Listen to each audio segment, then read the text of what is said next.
The dashboard clock read 11:47 p.m. when Sergeant Elias Moura pulled the patrol car onto the shoulder of Highway BR 262. The radio was dead silent, and the road ahead stretched out like a black scar under the moonlight. The anonymous call had been brief and unsettling. "Something's wrong at kilometer 148. There's a man standing in the middle of the road." Elias had been on the force for over 20 years. He'd seen it all: grisly accidents, psychotic breakdowns, even rural cults deep in the woods.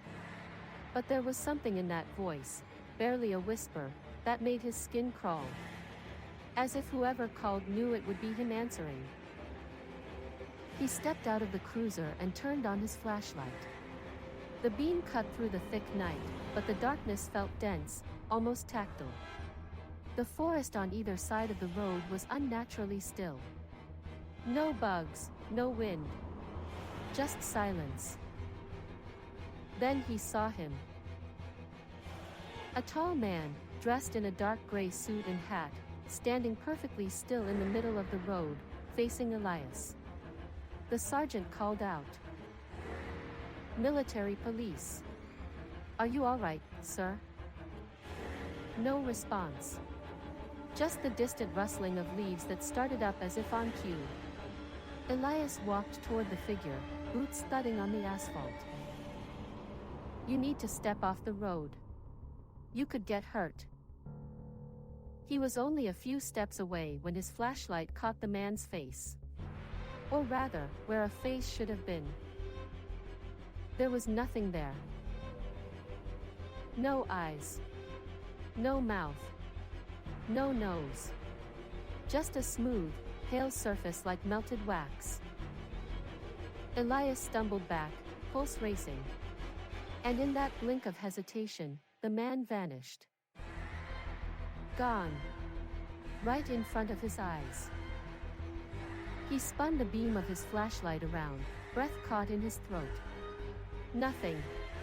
The road was empty. The radio crackled to life. "Sergeant Moura, do you have visual confirmation? We just received another call." "Same report. Man in the road. Same location." He grabbed the mic, voice shaky. "Negative. He disappeared."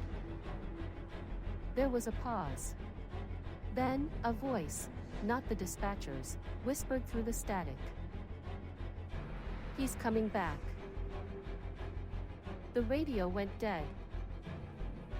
Elias ran back to the cruiser, slammed the door, and started the engine. High beams on. Empty road. But then, in the rearview mirror, he saw him again. Standing just meters behind the vehicle. Still. Watching. Or at least Elias felt watched, even without a face. He floored it. Drove for 5 kilometers without stopping. Finally, he pulled over near an abandoned gas station, chest heaving. Tried calling dispatch again. No signal. He looked back at the road and froze. The man was there again. Standing at the edge of the trees, unmoving. Elias stepped out, gun drawn now, his hand trembling. He shouted into the darkness. "What are you?" No reply. The faceless man turned and slowly walked into the forest. Elias hesitated only a second before following. He pushed through the undergrowth, flashlight flickering, until he came to a small clearing. In the center, an old wooden cross lay half buried in the dirt, partially burned. A scrap of blackened cloth clung to it. Behind it stood a nameless headstone, so worn by time it was barely legible, except for a single number carved deep into the stone. The kilometer marker. Elias knelt, compelled by something he couldn't name. The air in the clearing felt thick, aware. Like it knew him. A breath, not wind, brushed against his ear. A whisper. Now you've seen it. He spun around. Nothing. Back in the patrol car, he drove straight to headquarters. But when he gave his report, they looked at him like he'd lost it. KM 148, the lieutenant said, flipping through updated maps. That marker doesn't exist anymore. They restructured that whole stretch of the highway 2 years ago. Elias said nothing.